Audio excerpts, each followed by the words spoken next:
Hello, I'm Sean Murray, and this is The Conversation, where we take an alternative look at political events and current affairs through an Irish lens.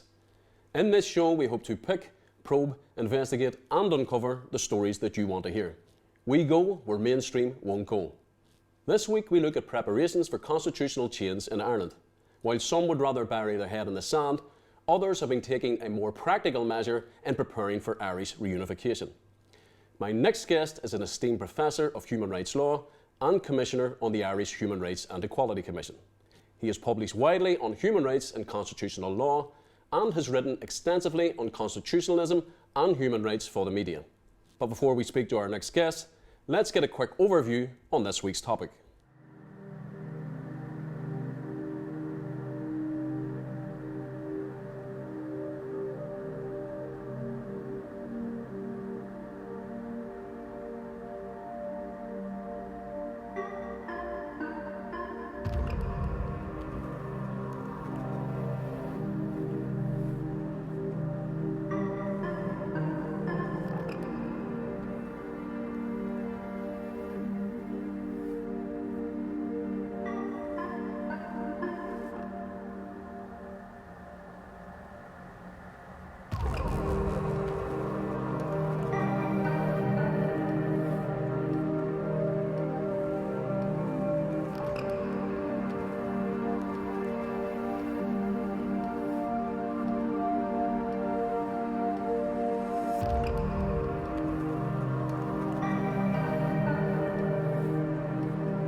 As always, we are joined by our resident co-presenter, Michelle Gildernew. Michelle is the current MP for Fermanagh South Tyrone. She has served in the Northern Ireland Assembly as a former Minister for Agriculture and Rural Development and Chairperson of the Health Committee, amongst other things. Michelle has been a Sinn Féin activist since her teens and has been elected almost continuously since 1998. And today's guest is Professor Colin Harvey. Mr. Harvey is Professor of Human Rights Law in the School of Law, Director of the Human Rights Centre, a Fellow at the George Mitchell Institute for Global Peace, Security and Justice, and an Associate Fellow of the Institute of Irish Studies. He is also a Commissioner on the Irish Human Rights and Equality Commission. Colin Harvey, welcome to the show. Thank you very much, Sean and Michelle. I'm really delighted to be here and appreciate the invitation. So, Colin, can you tell me a bit about your childhood growing up in Derry? Okay, well, I suppose I was born in 1970, so it gives you some sense of my age, over 50. Now, and people talk about the Good Friday Agreement and being Good Friday Agreement babies, but I suppose in some ways I'm a conflict baby, but in some senses that experience of growing up in Derry in the 70s and 80s really shaped everything I've done since then, really. So Colin, did you always have an interest in law, or was that something that came later in your studies? Michelle, it's a really good question, because my background, I started off very driven by small p politics, and questions around equality and rights. And when I started university, really, I thought politics was what I wanted to be involved in. I sort of switched into law, really, but after my degree, I did a PhD, and I've ended up really in academic life, doing a lot of research and teaching in the area of human rights law. But I suppose ultimately, my thinking is, although my background is law and academic law, that initial sense that what changes the world, what works in terms of mobilization is politics, really. Sort of civic and political activism. Law is important and has a role in all that, particularly in the service of those wider goals. But ultimately, I think what changes the world is politics. And as part of your academic work, you've also been an ardent campaigner for Irish reunification. Why is that important to you? I think, maybe to start, I started off working on issues around refugee rights, the rights of asylum seekers, and it's maybe to go back to the background in Derry. like I was thinking of maybe getting over 50 and getting a bit older, you're thinking about what has motivated you to do what you've done. And I suppose throughout my life, I've always tried to stand with and be with marginalised, disadvantaged and vulnerable communities. And to my mind, the question about constitutional change, unity on this island is very much connected to that, very much shaped actually by my mother, who's unfortunately no longer with us, but like, she had a real sense in Derry, she's McCafferty from Derry, of being really a second-class citizen in her own city, of humiliation, of a denial of dignity. And I suppose that sense in which never really wanted that to happen again. And I think for not just for me, but for many of us, are really driven by that sense of this place, what it has actually done to people. So there's the basic injustice, I think, of partition and division on the island, but the sense also that division has held this place back. Like the North is the bottom of every league table that you want to look at. In fact, it's the bottom of it so often it should be out of the league at this point in terms of particularly socioeconomic issues. So the sense in which, yes, there's a basic injustice here in what has happened on this island, but also that we'd be better off, everyone really would be better off in different arrangements, that the arrangements here have actually held this place back. And I think that's particularly notable in the Northwest, not just in Derry, but the entire Northwest. You know, you look at what's happened in terms of the development of the island, and division, separation on the island has really held everyone back. So I think that's been a driving motivation. And rather than seeing that as separate from the equality and human rights work that I've done, I see it as sort of an intrinsic part of it. You know, it's part of the same conversation. How do we make the lives of everyone on the island better? And I've reached a very clear conclusion on that in terms of the way forward. Absolutely, Colin. When you look at the entire Northwest and see how partition has failed counties like Donegal, Sligo and Leitrim, you can see that it has worked against everybody. But central to your calls for engagement on the issues, the relationship between the Good Friday Agreement and how it's embedded in international law. Do you think the British government see this as a problem? When we talk about the Good Friday Agreement, 25 years on, yes, that's a political agreement, but it's also binding international law as well. And we all know, I don't need to tell either of you about the British government's track record in terms of international agreements going back a long, long way in history. But I think we can't really let them off the hook. Yeah, these are legal obligations. These are hard-won legal rights, particularly the right to self-determination in that agreement. So I think we have to hold them to it. You know, people here have a choice about the future. In a post-Brexit scenario, to my mind, you know, I'm basically fed up of turning on and then turning off the radio and listening to, you know, to people talk about the principle of consent, to people talking about this idea of choice but never been asked the question. So I think now it's beginning to feel to me real, like that this island is on a trajectory towards, you know, a border poll, the referendums and the agreement. So what we really need British government to do, whether the current one or a future one, is to respect the agreement. And that agreement is quite clear. The choice is for the people of this island. So I just don't want to talk about the constitutional question. I want to be asked the constitutional question, and I want to know the consequences of the answer to that. And that's where the work now is. And to my mind, it's entirely plausible that we'll be asked the question this decade.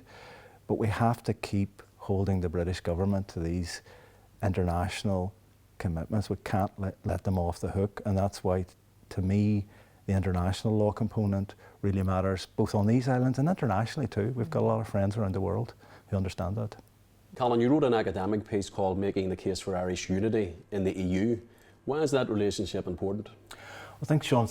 First of all, just to contextualise the research report, really it was the second research report. First one was done in 2019 on planning and preparing for constitutional change in Ireland at the EU and Irish Unity. There's really a follow-up report from last year on making the case for change in the European Union.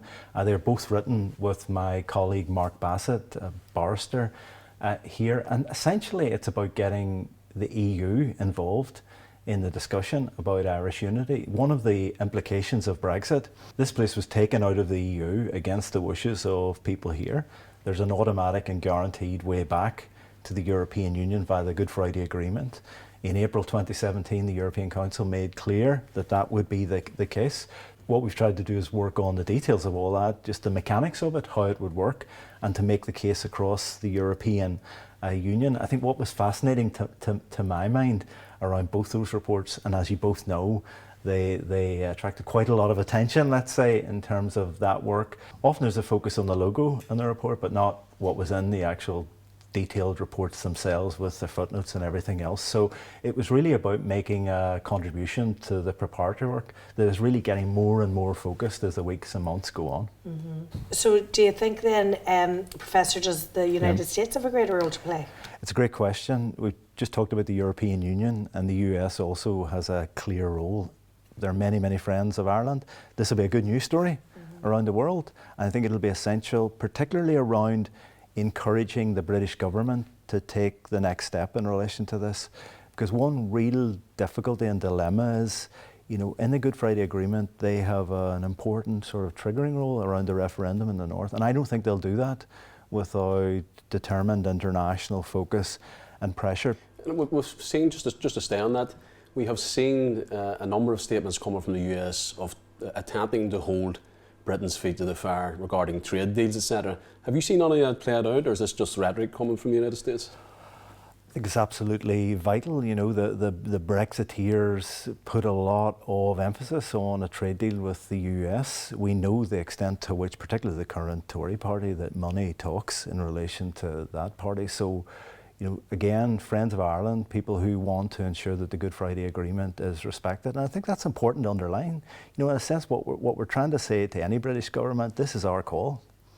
People on the island of Ireland make this decision.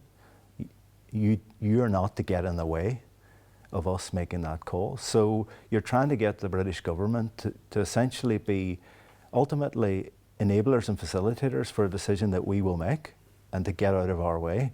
So anybody can help with that. And I think the US, the EU, they have enormous power.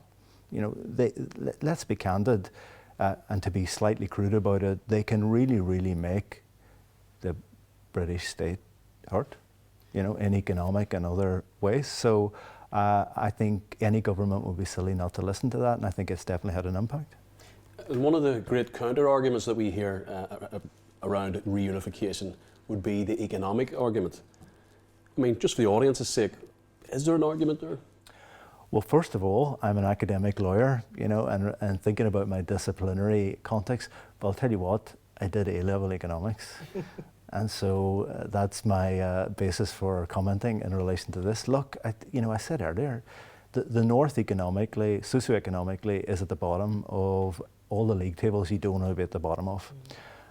So the current arrangements aren't working, they're dysfunctional. One of the essential things that's been happening recently is a lot of myth busting, right? So a lot of really useful work about what's happening on the island economically and the realities. And the reality is that economically, across the board, people will be better off in new arrangements. You know, whether you're looking at life expectancy, whether you're looking at educational attainment, whether you're looking at basic key socioeconomic indicators, it seems fairly clear that all the evidence is stacking up to support the case for meaningful change. Now, I'm not an economist, but final point on that, you know, the island as an economic unit has been held back by the border. That's exacerbated by Brexit. Now, the Windsor Framework is really important. It does provide opportunities, but the Windsor Framework is still mitigation only. You know, there's no really replacement for full EU membership in terms of the economic potentials of that. Now, I also, you know, I'm a big believer in building human rights and equality into that discussion. And part of what we're talking about at the moment is, you know, it just won't be, you know, a tweak. It won't just be absorbing the North. You know, many of us are involved in this discussion because we genuinely want a new Ireland. You know, we want that all-island health system that's accessible to all and works. You know, look at the North at the moment. Like, the system is falling apart. You know, we want to do better for everyone. So even if people in the North vote against the United Ireland, if people in loyalist and unionist communities vote against United Ireland, you know, the promise and the guarantee to people is you would be better off in these arrangements. The current system is not working for you, and this will be a better future for everyone here. And that is bound to resonate. And I know the life expectancy one is, as a mother, is the one that bothers me the most. But we have a really once in a lifetime opportunity to create a whole new society and a new frameworks. And I think a lot of our unionist neighbours want to be involved in that too. But moving on a wee bit, Colin, I've been in meetings with you where you've been, the vilification has been piled on, and you've been at the centre of a pretty nasty hate campaign on social media and elsewhere on your public advocacy for reunification. Can you tell us more about that, please? It's a good question. Don't want to overemphasize my situation, because in a sense, like, it's not news, you know what I mean? It's always been the case here. But I remember back to, I think it was 2018, although my memory's going at this point, and I spoke at a panel, actually the Sinn Féin Ardèche, on Brexit. And I'd made my mind up really that I was going to be much more publicly engaged on the unity question. And I remember somebody took me aside and said quite quietly, you know, they'll get you back for that. And I wondered, who are they in terms of doing this, you know? So in 2019 onwards, I found out who they were, you know, because in a sense, there was a lot of pushback. There's been a backlash. It's been horrible, but some of it is not new and it's not personal. Like, people are trying to send a message through a number of us, aren't they? And they're trying to say, don't do what Colin Harvey does. Because, you know, I've been a head of the law school at Queen's. I've served on the Senate at Queen's. I've been a Human Rights Commissioner here. I'm on the Irish Human Rights and Equality Commission now. And a lot of the vitriol, which at times has been unnerving, is about sending a message to other people. And what I would say to people is, the more people that come and join the conversation, or this conversation, the better, because that sends us the strongest possible signal that we're on that trajectory that I've mentioned. And I suppose a final point on this, you know, some of it, like I've talked about the tactical use of extremist rhetoric, right, around the protocol and the Windsor framework. A lot of it is hot air and noise from marginal figures, really. And what they want is, they want you fighting little battles here, there and everywhere. And what I would say to that is, there's an element of rising above that, just of keeping focus on what the end game is. A lot of it is horrible, it's unpleasant, it's not nice, but it ain't new in this jurisdiction. It's been a lot worse for people in the past. And I think it's a signal really that ultimately those involved in this conversation are winning the arguments, and that we're on that trajectory, and it is clearly unnerving some people. You're still tuned into The Conversation, your weekly alternative probe of political events and current affairs through an Irish lens. I'm joined by my co-host, Michelle Gildernew, alongside our special guest, Professor of Law, Colin Harvey. Colin, getting back to the practicalities of reunification, how do you see this panning out? Well, the first thing that we need to stop and commend everybody involved in the discussion for is the fact that in the face of the, you know, really, really outrageous provocation from Westminster over a extended period of time, those involved in this discussion have kept focused on planning and preparing properly. I think I wake up about 3 in the morning now talking about planning and preparing properly for constitutional change. But it's deliberate, you know, because we live here. We know what the conflict here involved, and we don't want a repeat of that. We want to bring as many people as possible with us to the better place that we genuinely mean and that we're promising. So I think ultimately what we've been doing is doing a lot of really boring, tedious, it's like those reports, you know, spelling out the practicalities of what we need to do in terms of the process of getting a referendum or getting concurrent referendums or a border poll on the island of Ireland. And then I think we've been largely successful in mainstreaming that discussion. Like, and it was interesting, even the opening to this program talked about, you know, mainstream discussions. Like, my sense is now this has become like a mainstream conversation. That isn't an accident. Like, part of the strategy really of Ireland's Future and other work that I and others have been involved in is about making sure that you wake up every morning and you're hearing about United Ireland.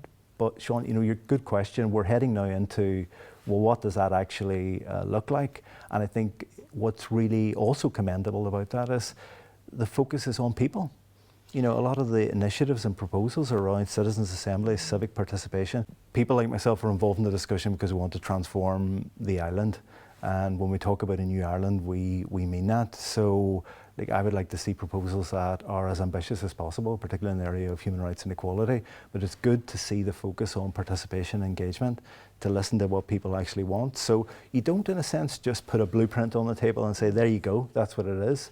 You ask people what you would like to see. And I think the focus on inclusion as well in the North, making sure we're hearing a wide range of voices, is essential to that. But I think that's now where we're at.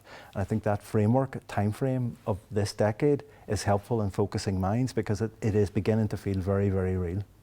And do you think the current Dublin Government are doing enough to plan and prepare? No, they're clearly not facing into this task in the way that they should be. They have, however, undertaken a number of very useful initiatives. You know, the Shared Island initiative could be much more ambitious, but it's doing useful and helpful work. But they need to face into the task. It's there, it's in the Good Friday Agreement, it's in the Irish Constitution. There are the beginnings of signs that they are doing that. You know, recently, as a board member of Ireland's Future, we met with Taoiseach Leo Varadkar. It was interesting to hear his comments about the island being on a path to unification. So, you know, are we beginning to see a recognition that that's where this is going? The impact of, like, let's name it, Sinn Féin in the discussion. You know, Sinn Féin's success, both north and south, really, as a political party, is focusing minds, particularly around the southern election. You know, the possibility that there'll be a Sinn Féin-led government in the south is making people think a lot harder than perhaps they were doing in the past around this. Now, Colin, due to your profile over this last number of years, it's something that always had come up when I'd thought about it. And I'm not hearing any whispers, but does politics interest you? Is that something that you might consider in the future? Well, a starting point for me is that I'm involved in Ireland's Future, you know, discussion on the board there. And I think a role that we have that's absolutely vital is around building a broad and deep coalition for constitutional change, both civically and politically. So I think that's where my focus is at the moment, and where it's likely to be for the foreseeable future, in that, you know, what we can do as a determinedly civil society organisation is that we can try to bring a range of people around the table to promote this and to make sure that it happens, and that where people agree with each other on these questions, that they're prepared to say that, and that includes political parties. So I think one useful function that I and others can have is to try and bring the parties, civil society together around that with my civic hat on. But I am convinced, and just revisiting what I said earlier about law and politics, law is vital, right? And absolutely essential, particularly in the area of equality and rights. But what changes society is politics, you know. So, Colin, we want to thank you for coming in today. It's always great to see you, and we want to wish you all the best for the future. Okay, thank you so much. Thank you. Thanks a million. This week, we take a look at Britain's use of rubber and plastic bullets and the legacy of their deployment in the north of Ireland. Why were so many of the casualties children, and what can be done to ban this very lethal weapon from ever being used again? The firing of plastic and rubber bullets in Ireland was almost wholly unaccountable, from the procurement of ammunition, which was knowingly faulty, to the killing of innocent men, women and children. No one has ever been held to account for any of the 17 people killed by plastic and rubber bullets, and no liability has ever been publicly admitted to by the security forces responsible. Instead, the state has pursued a policy of criminalisation, intimidation and endless private out-of-court settlements to evade legal scrutiny of their actions. Out of 17 of those killed from rubber and plastic bullets, 8 of those were children. Evidence of doctored bullets by members of the British Army were also commonplace. In April 1972, Paddy Devlin, MP, made investigations into this issue after the death of the first victim of the rubber bullet, 11-year-old Francis Rowntree, and found evidence of the bullets fired at him being hacked in half with torch batteries inserted into them.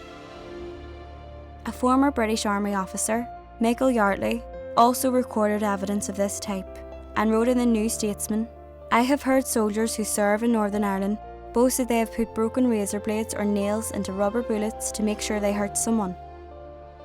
In September this year, the family of 14-year-old Julie Livingstone, who was hit in the head as she walked towards her home, have told that a file into her death remains locked away until 2064. The round was fired from a British Army vehicle. The files into Julie's death are accessible a year before files into the disgraced Prince Andrew can be opened in 2065.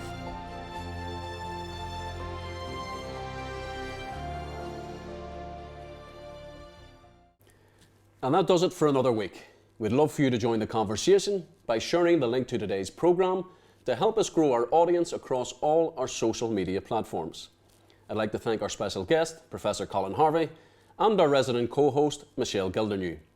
In the meantime, the conversation will be back next week with more investigations and analysis. I'm Sean Murray. Bye for now.